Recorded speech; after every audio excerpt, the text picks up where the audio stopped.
ไม่หวังถ้าหน้าสองเราคุณเข้ามาไหมว่าที่เจ้าผู้เปลี่ยนอูเจ้าผู้มูดูเปลี่ยนขุนมุงเมืองก็จะลืมจองเล็บพอมาวัดอีวะไว้อากาศคำว่าผันขันน้องไหนไว้อากาศคำว่าผันขันน้องไหน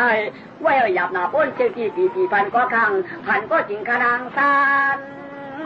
พันหนักว่าหนักยาวพันหนักว่าหนักยาวก็ปืนจากใจหึงใจเตอจากใจแกนหึงเจอแกนปืนปียามือขึ้นเห็นเวทีลองตามเห็นข้าพันอะไรป้าบอกแจ้งมวยป้าบอกแจ้งมวยผู้เป็นสังแลเป็นอันยินสังลาข้าวอันหมวยจ้าดวงเติงเบื้องคำแก่นยินเชื่อมาต่างคุณเจ้ามาต่างเราคุณเจ้าเจว่าข้าย่อป้อนน้ำขึ้นมือดีมือพอเลยก็มึงอยากคุณเอาข้ามก็ส่งถามแจ้กันได้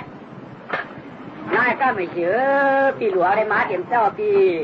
เมืองเลี้ยงฝ้าปากตาเอาไก่น้อยเขาหาท่าไก่จังหุนชาไว้ปีมือได้ไก่หาลูกเปลี่ยนฝากตูสองตูสุว่าเกี่ยวที่ผูได้จ้องหลวงน้องอ๋อพี่คุณออกข้ามเหมือมือตาขนาดเมื่อนามาเนี่ยกูวันลูกกูมือว่ากูฟักเก๋าขับไปเชียงมือเดือนก็จำจึงเราก็จำค่ายข้าก็นอนให้ได้เจ้าพนันต้องบอกตาเตียงมวยเขาพี่คุณออกข้ามมือข้ากูมันสุกมันเก่าข้ากูมึงเอาในสุกยังอ้วนอ๋อก็กูนำมึงสันเซนชวนในพวกไรมาลัดในบิวคุณออกข้ามขยาวดีจ้าผู้ข้าเขาปีก่อนโอ้นะไปกับห้องเสียเขามาจากไปดูไม่ห้องเสียเขามาหรอกกะลาเสียเขาก็เป็นกะลาป้องขนาดป้องนอนก็ไรเมาหรอกอ๋อหลวงห้าเจ้านายก้าวไม่ฉีขึ้นไก่พานต้องบอกตาเตียงมวยมาจับหมูตัวจ้องขนาดหมายรู้ไหมเวลามึงเขาในตีที่ว่าตีตายปุ๊บมึงก็ตั้งหลายตีมูเนี่ยตีเปียวตีเขียวตีแก่ตีตาตีดีตีขี้ตีหยาบมาหลักปันมาดีลูกตีหลักหลามอ๋อขัดตีด้วยเหรอเจ้าแต่ด้วยขนาดตัวใหญ่ๆในก้อยๆให้เอา12เดือน12เปลี่ยน23เดือน2 25เดือน3เปลี่ยนสามารถเกี่ยวดอกเห็ด3ตีขึ้นดู25สังว่าเอาออกเห็ด2ตีขึ้น23สังว่าเอาออกเห็ด2ตีขึ้น21เฮ็ดอยู่ก็เจ้านางตีมีดูอ่อนค่ะนะผมเจ้านางเนี่ยตีมีดูอ่อนขยาวทำกลางไว้ขยาวจะชี้เสียปุ่นนะลุงอ๋อจะโจ้คำนั้นถุงปานนี้7 ขันเลยเขาจะได้โจ้นะคำนั้นถุงปานนี้7 ขันได้ไหมมันก็เมื่อนางก่อนเลยจุ่มเชื่อเด็กก็รู้อยู่นานนะหอเขาเลยจับต้องปลาตัวยาวก็ได้มีดูอ่อนเนื้อจ้องตัวยาวนี่ก็เพราะว่าหน้าหัวน้ำหลวนเนื้อจ้องนางสมบัตินางซ่องที่บนเอาไรร้อยกูหลวนมันไกวย่องเขาก็ดันไกวยิ่งกว่าในกันไรร้อยทำไมหักหนาเสียงหนาคนละล้อกันได้เปียบมือเป็นลูกอ่อนผมมีหักเขาพอมีลูกอ่อนเขาขึ้นแล้วหักลูกอ่อนเขาก็เป็นในแดงมือหลวนมาตีมาเท่ากันเนื้อผมนั่นจวนน้าในหักเตะหักว่าจีลูกชีฟ้าว่าชาวพ่อลูกเอาลอยทำมือจีจ้าลูกทุกทำพ่อออกทำพ่อกาทำพ่อจีจ้ากลางก็คือน้าในหักลูกดับชาวพ่อหลายคนเข้ามาทานกล้วยกากล้วยย่างให้หน่อยได้ไหมเดือนเดือนมาแล้วกำเลยนะเด็กจับต้องปลาถูมาถึงมาชี้ถือเนี่ยเกิดออกมาแกแบบก็เกิดออกมาอ้าวห้างหลีเมืองกลางเมืองก้นเนี่ยกัดชุดกันในเชียงเยาะปากเวียงกับเตียงนางอะไรกันเลยเกิดมาก่อมป้อโมให้อ่ำป้อโมห้างนางในหมอยืนได้น่ะต้องไม่ก่อมห้างต้องไม่ก่อมอ่ำตักชิมปันกินก็กินอ่ำปันกินก็เยอะยุ่งหมดป้อซ่อฉีกันเนี่ยโอ้ยน่าอะไรง่ายๆที่ก็ไม่อย่ามาเนี่ยเจ้าเบะอันเป็นกุลุมลา5 ปากมีหญิงหลายติ่มชุนติ่มชายวันกันมาก็แต่โจ้จ้าก็อุ้มมือหอกก็จุกมือนวมก็จ้วมมาฮะเขาว่ามาเจ๊เขาเองกวาดเอาฝากไปตั้นหัวปุ่มดีนางทับพ่อกะอุ้มกายเรียนหนูเห็นนะครับไม่ปัดอะไรมาอย่ามาพวกเขาว่าลูกยิงเขาได้พ่ออย่ามากล้าฉุงมาเจ๊ป้องตอนตัดที่ลูกขวยเอาในเจ๊ป้องจะถูกยิงจ้าถึงใครปั่นแค่ได้ละลูกยิงเขาได้ป้องอย่ามาการยักหนาลูกยิงหวันก็อย่าผมปีปลาย2 ผมมาตีตากสังจิ้วน้าว่าตีตากปันจิ้วน้าว่าทำอะไรไม่อ๋อจิ้วจังว่าตัวนี้จองห่อเสียมาเทียงกันมาเสียก็มาตักด้วยกะลาเทียงกันไปกะลาตัวจีเขาเนี่ยไม่มาตักกะลาตัวจี1 ไว้1 จีเป็น1 เดือน2 ซอเป็น3 3 เดือน2ป้องกัน5 เดือน2ป้องกัน7 เดือน3ป้องกัน10 10 เดือน2ป้องกัน12นาโน้นฝอดูยิงเจ้าในหลุดตากมันเจ้ามันน่าไอ้กล้ามเนี่ยสีนอนผ่านนั่นเขาขยิงย้อยปีต่างหลุดตากมาว่างน้าตาเทียงมวยขึ้นจับจีมันผันขยาว ห้องจอมานางจอมนายกรรมน้ำพันคาเพราะว่าน้ำบอกตาเตียงมวยขย่าน้ำบอกตาเตียงมวยปีตายยิ้มดูตัวเมียจ้องจึงนิ้วไหนปีตาลอกนั้นขนาดใหญ่เนี่ยจ้องจะหนีมาเอาลูกยิงเจ้ามังตลาในกบตัวน้าห่างเดียวในผีร่วงปานกับน้ำพันในปังบอกตาเตียงมวยเนี่ยจีมันก็หลุดกลางเลยค่ะจีนก็หลุดปืนเลยค่ะน้ำบอกตาเตียงมวยมันการที่ขย่าไปได้ก็อู้เขาก็ชมเชื่อตามือลงมังมองมูดกันเองญาติชุดไหนคำไหนตามลูกยิงมาในบ้านสองกบ3 ปีมาในพอปัดเย็ดคอเสาเรือปัดลูกยิงอยู่ไว้หลังนึงยอดตีกากาในก้อมในกากไว้ตีกากไว้ในก้อมมียิงเขาจะป้อมผัดเอาเสาวข้ามไม่ได้ห้ามกว่าทำป้อมฝันน้ำไปดินจริงเกี่ยวก็เฮ็ดไปช้ำแดงๆเลยนะพวกตีกวายตีกับไว้เลยอย่างปลาป่าปูมูท่าที่ย่ำกับกองกับพวกจิ๋วตั้งกดตั้งเขี่ยเชื่อไหมตรงหน้าตรงอะไรกวายอะไรได้ตอนตัดที่ว่าคนชาตีไก่ย่าอันนี้อันน้ำเมาเกลืออย่างก็เยอะมากเลย4 ขวบ5 ปี6 ขวบ7 ปี7 ขวบ9 ปี9 ขวบ10 ปีมาอ๋อพอชีวิตคนในห้องแก้มของมาช้อว่า12 มา4 ชั่ววันอย่างว่าจ้องห้องห้างนี่นะไม่พอ13 มาลี4 ชั่ว10 เดือนว่า34 มาเป็นสุดที่ขาเที่ยวแล้วก็ไปตึงเดียวไปงูคือตู้คือโจ้ก็พอ15 ต้น16 ถึงมาแล้วหวังเจ้าจะกู้ป่องหลายดองไว้เจ้าทำได้ยอโอ้โหเจ้าในผิวยองโอ้โหเจ้าในผิวยองมากทำได้ลองคือจู่ก็นอนก็อันนี้อันหนักใครหันไม่ออกกันเลยบนวันแข่งกวนใจมาย้ายไม่ยักหน่อยยองกันเลยโอ้ย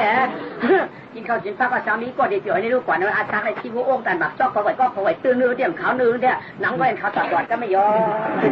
ไม่ค่ะเขาเดี๋ยวนี้เช่นไหนมาไอาตาเลยมาชิดเจ็ดปีนสาวยาวอาตาเลยมาชิดเจ็ดปีนสาวใครข่าวให้ยอมดวงทองในกลางมาได้ตาแต่บัดคำว่าย้ำที่ปานดาวอ่านชุดเจดีปางนวลกว่าดีปางเราทั้งเท้าเทียดาวเทียนจึงหน้ากาเบียงกอดตั้งมือจองเทียหล่อมันย่านานาวะดูยิงผู้ลองมันที่พุงมีตาจางอ่อนลุงป้านามือจึงที่ความยิ่งมวนที่ชายเอาโยกคำไหนเพื่อนก็คันใดอ่ะเมื่อโจกเมื่อออกป่องปาดด้านเตือนกันก็มาถามเนี่ยเขาก็แค่ลูกคนเมียคุณน้องข้ามเมืองพ่อมาบัดดีไว้กะอู่คำปันเพลปันก้นแล้วมาปันเพลลูกก็ตั้งชื่อเรียกอยู่อาจักอะไรที่ไปเจ็ดทีไว้ชูมันถามไม่ได้ก็มาปันเพลเมื่อเราได้อาจักอะไรเช้าปลายมันก็ไปปันชูว่าเมื่อเดี๋ยวได้ก็อาศัยชิดเจ็ดปีเอาถึงดูรู้สุดที่ห้าสุดที่ทางนวดเมื่อก่อนวนกลับมารอขี่ลงเตื้องนี้ไม่ได้ชาวสุดปีดูเขาได้ป้อนมาจับในเช้าปลายเช้า2ได้ก้าวไปเป็นเรื่องตายดูยิงเขาได้งานเป็นสาวสลัดไว้อันสุดแค่กอดได้ด้วยขยันกันบ้านกับบ้านดูยิงเขาลงดูยิงเขาพวกกับบ้านบ้านเฮ้ยเมื่อเรามาทำก็เลยย่อกำไหนตั้งตึกเป็นสาวนอนเดียวก็นอนเตอคาช้อนไหนเจ้ากังงวมอะไรก็ตับหยอดตะมนปุ้นเสียงดีนางว่าอยู่สาหอกลางที่ชุมมามวนเจอชื่อตัวตูยอดคือตื้อขวางยองปามีก็นอนปองซบใจนางท่านอย่างไอ้จางห้องพบเมื่อยังตื้อหาเรายุ่งตัวเปิ่นตาลก็เปิ่นอาหารยุ่งจูเผยก็ป้อเมา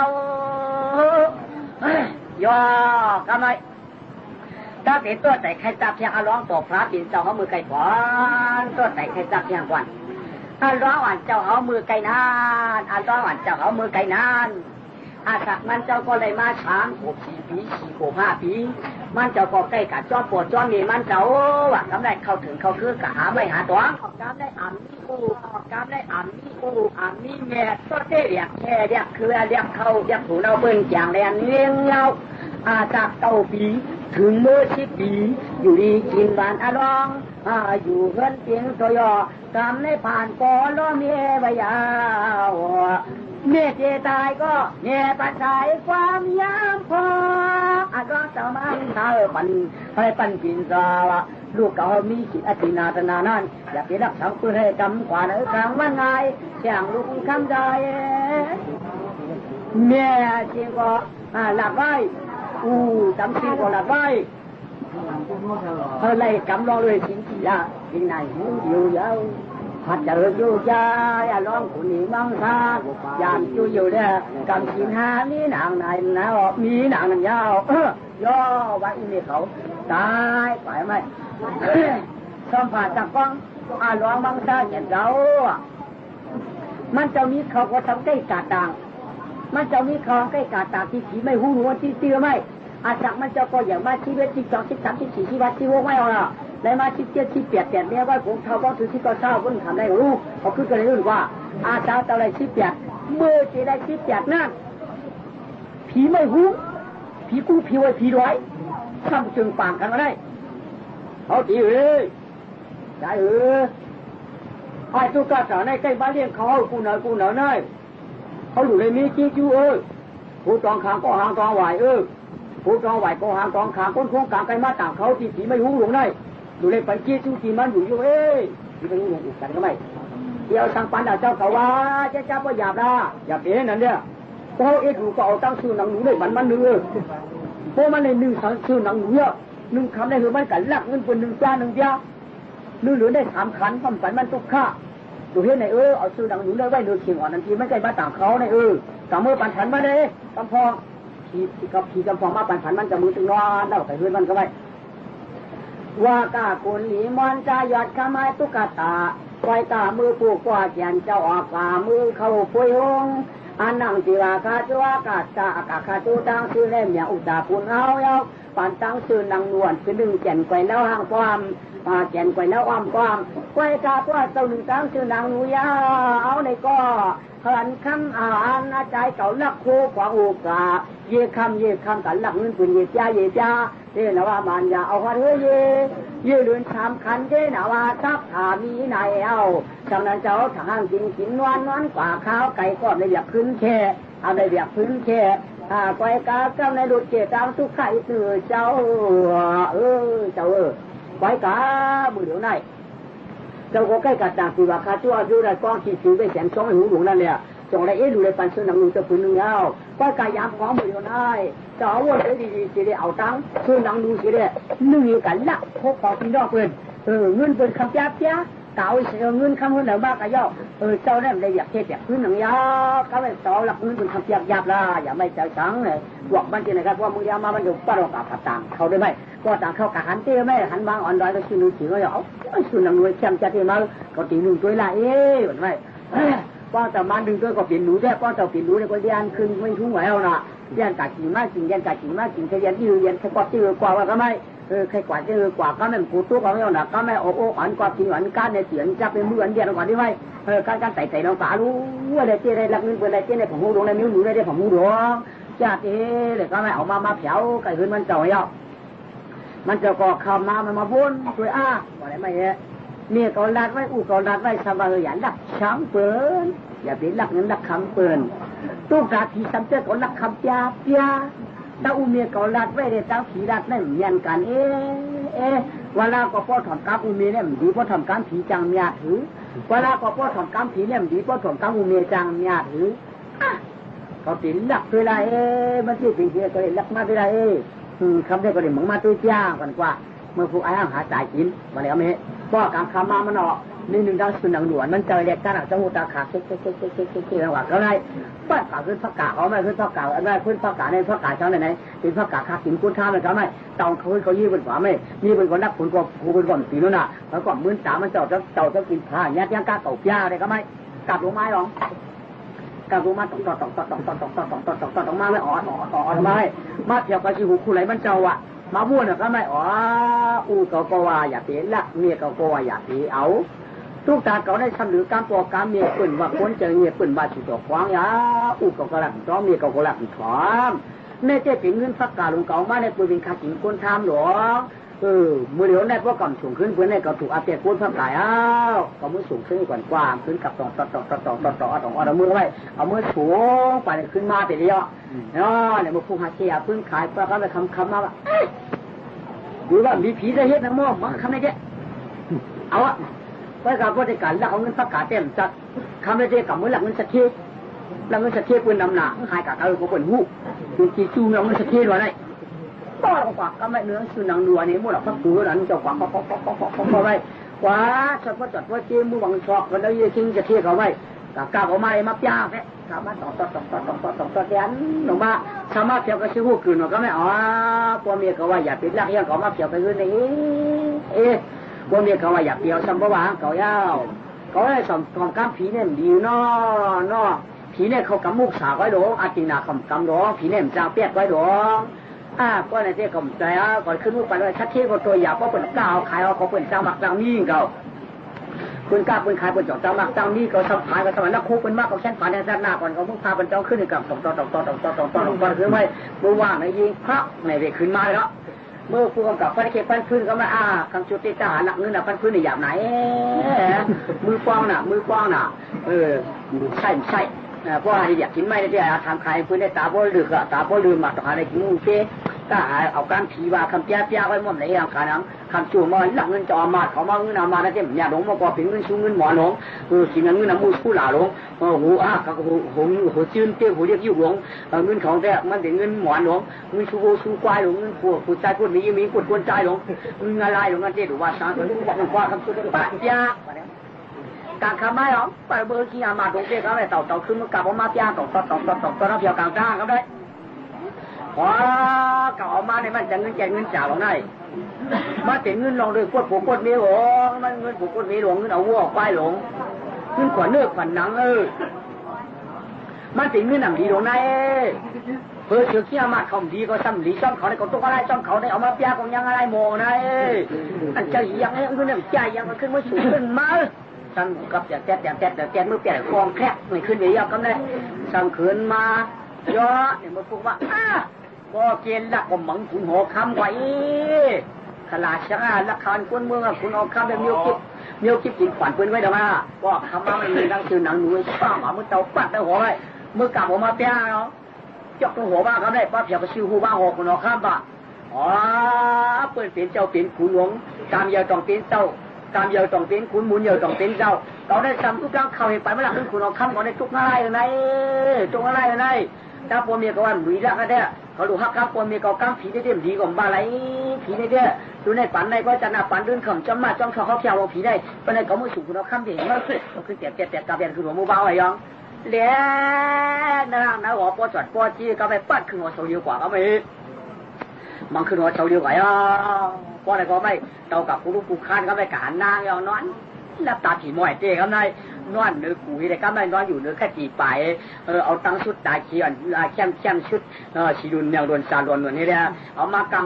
ของไอ้ชุดของซองอันนี้เนี่ยหน้าตั้งชุดนั่งอย่างตั้งชุดซ้ำขวางให้ได้มาถอดจับแกมมันเงาตุ่มเวียนเจ๊ก็ไม่เงี้ยเงาป้อแกนเกี่ยนจ้องฟ้ามาดับฝ่าจ้องไม่ตานผายอ๋อป้อตาหนูกันรวมด้วยหาได้เลยก็อัลโหลบอกคุณเจ้าผมบอกจับได้ป่ะที่ว่าปึ๊บปั๊บก็มันทำตัวเรียกหนาลูกมันเป็นหนวดก็เนี่ยบอกเจ้าผมบอกปอกแปกกันเลยโลหนวดหางยี่ก็กันในกวักไปชี้ไม่ตัดผาตาไม่รู้ยิ่งคุณออกคำในของนั้นได้เป็นก้นน่ะเนาะได้เป็นหนูน่ะไม่มันก็จ่องกาบ้าก้าของอีกันนั่นเจ๊มันว่าเราดวงดาวลางเตี้ยแจนนี่นอน่าเจอเฮาอย่างนี้เนี่ยอำอยู่ทางนี่ว่าชุดหน้าเปิดเสียงเราเยาว์จำนวนเดือก็กะจีป่าเชียวแล้วไปพ่อป้อจิงนาเขาชัวดวงตาปีชัวในความอยู่วางจอมไม่ตัวมสาลาจิงมันนางเก่าปีชูแขนเจนใจอยู่ยากไว้ยาวบ่อย่างยาคำนักผู้ดูว่าอย่างโมอะไรอย่างโมเนี่ยนะไปอย่างในโมเนี่ยพอเนี่ยก็อันร้องเด็ดไฟทุกกับเดียวครับเนี่ยเด็ดตัดมือหรือยองเผื่อมือเดียวมันยุบยิ่งมืออย่างคนเอาคำสมรัตอย่างอู่เขาก็ไม่พอคำว่าในคารินักกว่าเลยเมี่ยวอย่างงูขับกับยินดีเป็นชีพีชีก้นของงูนางวันเมี่ยวขับก็ตื่นไม้เนี่ยมันช่างเก่าก็กับขยินกูไว้กูแบบเมี่ยวหลักไล่กูเป็นก้นใจมีเมียได้จักได้เห็นเลยนักลงขึ้นทางขึ้นหัวไปกับพอเจ้าก้นเปิดวันนี้หนึ่งวันนี้ไม่จะได้รู้เยอะสติช่วยดังดีใช่ไหมกูบอกมูข้างเขาคำจูเย่ผ่ายใน5ชีพก่อนกันที่กองกำเดียวเลยนะดีงามตั้งตัว50ตั้งหวัง50ตั้งออก50ตั้ง50ยิบเดียวกำกองอะไรกำฟองลูกกำฟองนอนวางกันดีนะอย่าไปชอบพวกเราก็สุอย่าไปอ่อนอุ้ยเนี่ยก็ไม่ไอ้ปอบมูข้างเขาก็เตะกันไม่อย่างคำพูดมากคำอารมณ์สำคัญเนี่ยคำว่าเอาก็ไม่กะหันเอากำก็ลืมเจอคำไหนก็ได้กะตุ้ยเที่ยงก็จะเกิดตุ้ยเที่ยงเห็นไหมปองนอนดับก็ได้กะว่าเที่ยงก็ได้กะอ้ามตาเที่ยงมันไม่อันรองว่าปืนนอนมือรองอันรองกวาดเตะก็แบบมูข้างก็เต็มที่มือรู้เพราะมันเจ้าแต่มันจะนิ้วหนวดกันหนักการกินของขึ้นหัวปากก็แบบการน่าตึงเนาะน่าบดเตะก็ไม่ ก่อนนั้นรับอารองก่อนเจ้าไปชิมไปต้านผาไม่ยองต้านนี่หุ่นนอนมันนาคำนายอารองว่าว่ากาตัวความเล่าชอขอข่าวเป็นสาวชีพเจ็ดเทศเป็นตั้งแจงฮักเดือยังอามอิ่มชูในเขาเป็นตัวร้านตัวเยงลองกามาเจ๊จิมคำลูกใจผู้หลายนอนกองห้างดีเตตานนายนอห้างดีเตียนตานนายกามชูเตี้ยมให้ลองกามาเจ๊จิมก็ได้ถินไทยหมอกปันที่มันปูเลี้ยงเสียงนาเจอเวลาก็โผชูกับไว้เฮรังนอนไว้หลวงลายปักหางตูคุมเล่าชออ่ำนั้นก็ผู้สุยานสีนั้นว่าหัวเสียงแล้วไปกามึงไก่ไฟรับมาชัวจึงเป็นนั้นวันอาชีนั้นข้ามผู้หายเผื่อผู้สุกะเลยไก่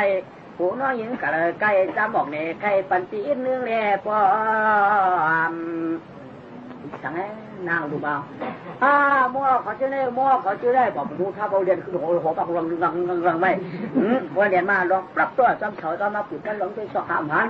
ไปสอบหามหันเนี่ยก็ไม่เนี่ยขึ้นเลยก็เย่อเลยครับผมขึ้นมาแท้เอาตอนเดี๋ยวมันกว่าไงไปดีกูตั้งเอาตั้งไหนไม่เขาไปจะมาอ้ามเที่ยงวะเมื่อคำว่าตั้งเขื่อนคำชื้นมาหันก่อนหันผันคำเรานั่งเท่าไหนห่อปานก่อแยมมวยปานก่อแยมมวยที่ตัวหันหน้าสู่ตาหนูปอแจนแจ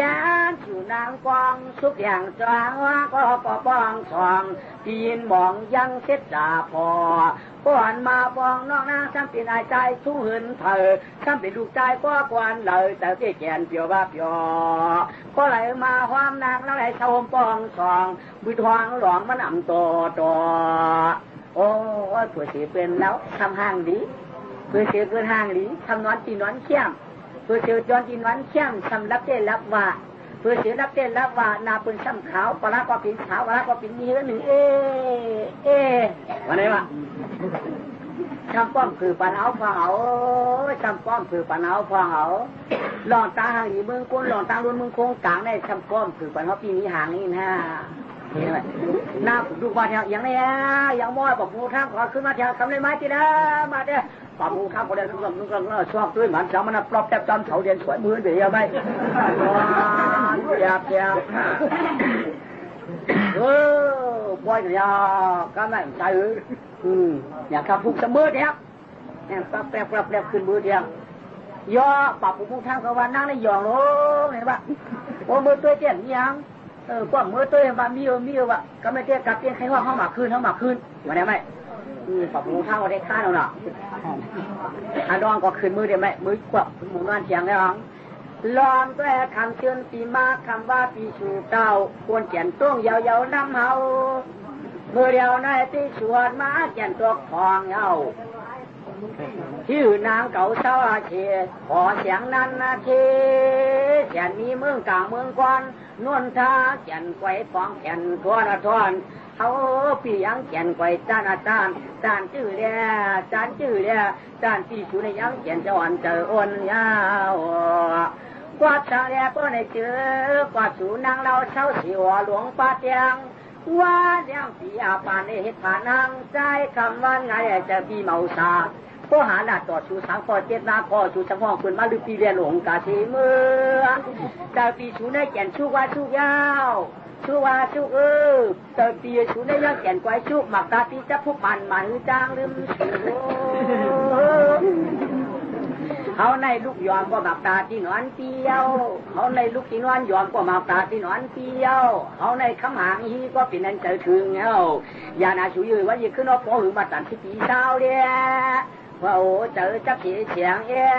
ก่นทุกข์เลยแต่ปีจับเด็ดจับบ่าดึงทานป้อมลืมน้องเขาไล่ป้อมในหันเย่วันเย่คืนก็พวกให้กอดหูให้เอาเยานะให้มันกินเผลคำแล้วมาว่าในที่แม่คำในเจ๊ก็เตรียมฟังคำในก็เตรียมฟังมันไม่ดีงามก็เตรียมดัดตัวมันเป็นอย่างนี้เป็นกุ้นอย่างนี้ว่าได้ไหมนางก่อนลุกมาเจ๊ก็ไม่นักพอนางลุกมาบ้านของว่าที่ยินเสียงลายพันตัวในน้องยินก่อเสียงขุนมังซาได้ดัดตางกะแหลมาดาดปอ ยินติเชื่อลายหมอหันกูในยันน้องยิงตัวหมอเปียวสีกามูเปียกูได้เป็นเทวะก็กันก็ตาเปียตูลาตามดีกูเต้หนาว่าคำหนอกคุณที่เมืองหลาสองขึ้นสามขึ้นชีวิตไหนก้อยก้อยคำแล้วก้อยว่าเจอจ้อยตังสู่ที่ว่าตาหนูโปแกนละเช่นสู่นางเราอยู่วันไหนเนี่ยนี่วันไหนน้องป้องอยู่กูขึ้นให้มันเป็นผู้ใหญ่ไกลเป็นผู้ใหญ่ไกลย้อนแน่นาชูเจ้าย้อนแน่นาผิวเจ้านอนรอเมาต่อเคสเป็นผู้พายเท่าอื่นลูกตาไหลมาเลลาตาไหลทองนั่นเป็นพี่น้องตึงมือนั่นเข้าเป็นหูปึ้งเป็นผีจิกยานั่นลาจีผือเนี่ยนั่นก็เข้าเป็นเพียนเช้าสีคงเหนือเวียงพรนั่นก็เป็นดังขุนพลขุนรอมก่อนมาทองเตียนใส่นางมวยนอนกันเนพาเทดอง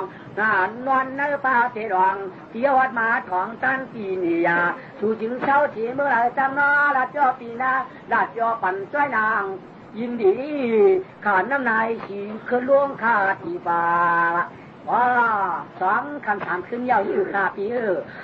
เสียงเปียวเขาจริงว่าคำแล้วก็ยิ้มขี้ย้อนชูเป็นมีขึ้นหน้าเป็นสาวห้าวถึงมาว่าวที่ได้จริงหันตัวใครยิงโกอยู่ขันน้องยิงไป